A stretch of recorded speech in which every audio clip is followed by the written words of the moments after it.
প্রক্রিয়া, আমি কিন্তু একবারও পরাজিত হই নাই।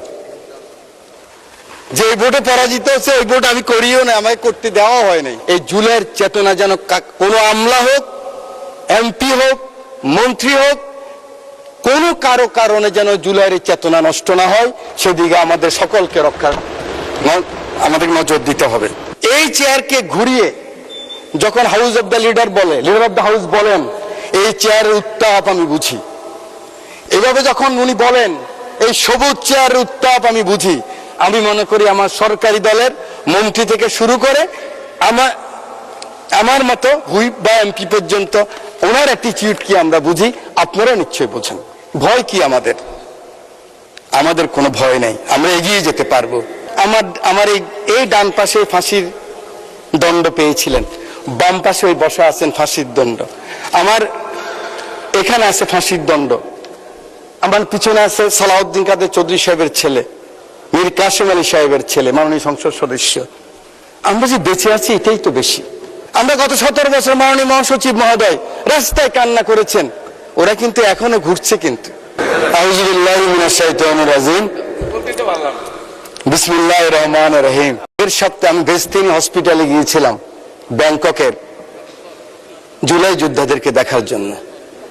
সেখানে অনেকের সাথে কথা হয়েছে। এক তরুণ হুইল চেয়ারে বসে আছে, ওই জুলাই যোদ্ধার পাশে একজন তরুণী। আমি ভেবেছিলাম হয়তো বোন কিংবা কোনো আত্মীয় হবেন। এই জুলাই যোদ্ধা আবু সাইদ যেদিন নিহত হয়েছেন সেদিন সে গুলি খেয়েছিলেন। যখন কথা বলতেছিলাম প্রাসঙ্গিক ক্রমে ওই তরুণী বললেন, ইনি আমার স্বামী। আমি বললাম, কবে বিয়ে হয়েছেন? বলে যে 36 জুলাইয়ের পরে। ইন্টেরিয়াম গভর্নমেন্ট যখন তাকে নিয়ে যাচ্ছিলেন তখন এই তরুণী তার পিতাকে বলেছিলেন, আমি একজন শহীদ কিংবা পঙ্গু এই জুলাই যোদ্ধার স্ত্রী হতে চাই। কিন্তু দুঃখের বিষয় কি জানেন মাননীয় স্পিকার, এনটিআরসিতে উনি তখন শিক্ষক নিয়োগ পেয়েছিলেন। একজন ইউনো সাহেবের কাছে গেলেন যে আমার স্বামী ব্যাংককে নিয়ে যাবে। উনি বলেছেন আপনি জয়েন করতে হবে। উনি জয়েন না করে চলে গেছেন। এই হাউসকে এটাই জানাতে চাই, এই যেমন আমরা 71কে বুকে লালন করতে পারিনি, ধারণ করতে পারিনি, বারবার মিথ্যা চেতনার কথা বলেছি, কোন ক্রমে এই জুলাইয়ের চেতনা যেন কোনো আমলা হোক, এমপি হোক, মন্ত্রী হোক, কোনো কারো কারণে যেন জুলাইয়ের চেতনা নষ্ট না হয়, সেদিকে আমাদের সকলকে আমাদের নজর দিতে হবে। মাননীয় স্পিকার, বাজেট সম্বন্ধে দুই পক্ষেই বক্তব্য রেখেছেন। আমার সিনিয়ররা আছেন যারা 40 বছরে পার্লামেন্টে আছেন, সেরকম সিনিয়র লিডারও আছেন। আমি কখনো দেখি নাই সরকারি দল বিরোধী দল এত গঠনমূলক আলোচনা করতে, যার জন্য আমাদের দুইজন হুইপ বক্তব্য রেখেছেন। ওরা দুইজনেই একদম ক্যাটাগরিক্যালি বলেছেন বিরোধী দল কিভাবে ভূমিকা রেখেছেন। সরকারি দল আমরা যারা আছি, ডেমোক্রেসির প্রথম কথা হলো পেশেন্স, এবং ইসলামিক রাজনীতির প্রথম কথা হলো সবর। এই দিকেও সবর আছে, এই দিকেও পেশেন্স আছে। এই জন্য দুই দিককে আমি ধন্যবাদ জানাই, অভিনন্দন জানাই। মাননীয় স্পিকার, এই বাজেট সম্বন্ধে অনেক কথা হয়েছে, আমাদের অনেক চমৎকার চমৎকার আলোচনা হয়েছে। আমি যেটা বাজেট বুঝি, যেহেতু আমি ইকোনমিক্সের ছাত্রও নয়, আমি বাজেট সম্বন্ধে কোনো গবেষণা করি নাই, সেই লাইনে বক্তৃতা দিতেও আসি নাই। আমি এসেছি আমার মানবিক প্রধানমন্ত্রী, যিনি হাউসের নেতা, তিনি কিন্তু এই পাশের নেতা নয়, তিনি দুই পাশের নেতা।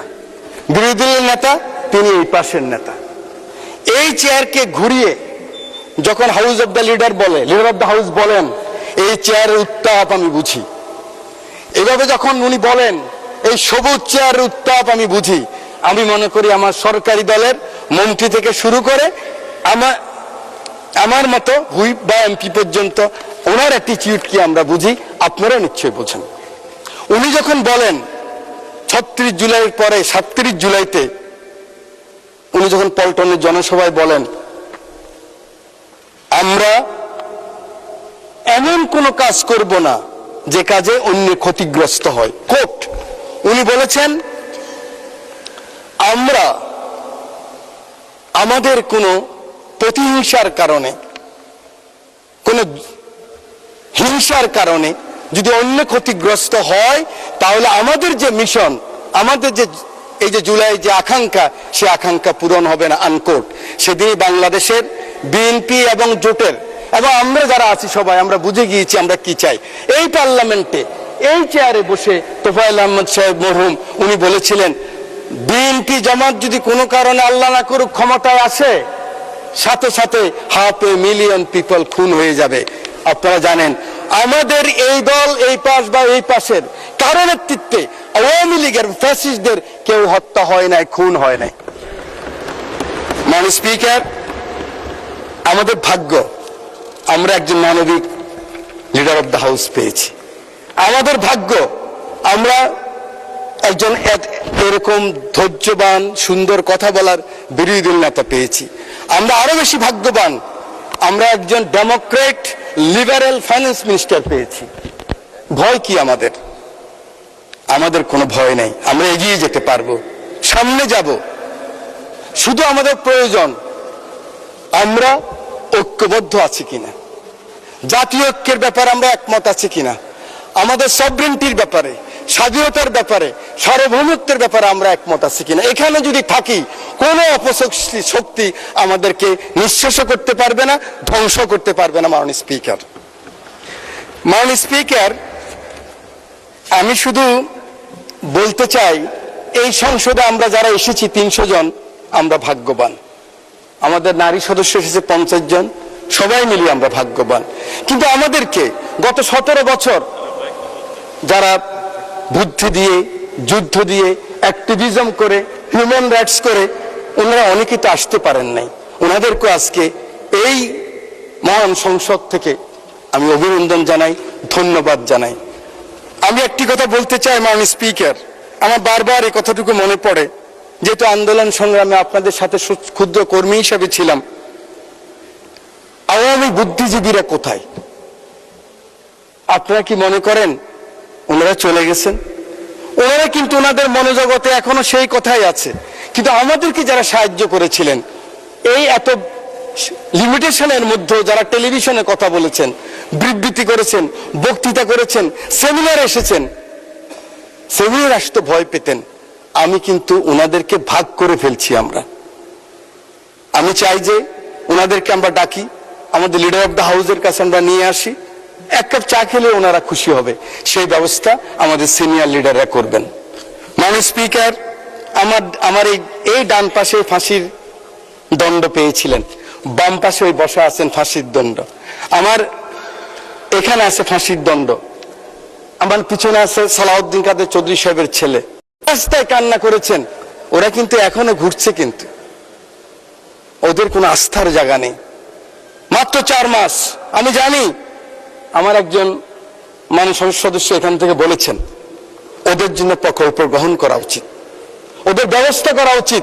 এই পাশে যারা ক্ষতিগ্রস্ত হয়েছেন আন্দোলন সংগ্রামে যে কর্মীরা, ওদের জন্য ব্যবস্থা করা উচিত। তখনই হবে আমার নেতা তারেক রহমানের সবার উপরে বাংলাদেশের যে আকাঙ্ক্ষা, সে আকাঙ্ক্ষা পূরণ হবে। আমার বক্তব্য শেষ। আমি শুধু আমার রামগতি কমলনগরের অসহায় মানুষ যে সমর্থন দিয়ে কষ্ট করে আমাকে বারবার এই সংসদে পাঠিয়েছেন, মহান রব্বুল আলামিনের কাছে শুকরিয়া। আমি কিন্তু একবারও পরাজিত হই নাই। যে ভোটে পরাজিত হচ্ছে ওই ভোট আমি করিও না, আমাকে করতে দেওয়া হয় নাই। মাননীয় মহাসচিব আছেন, উনি লিখে দিচ্ছেন। অতএব 14 মাস কাজ করেছি। মহাসচিব বলেছে এত কাজ করেন কেন আপনি? আপনি তো এমনি পাস করবেন, কেন যাননি? যান। মহিলাদের সাথে 31 দফা নিয়ে 14 মাস কাজ করেছে আমার বন্ধু শহীদুদ্দিন চৌধুরী।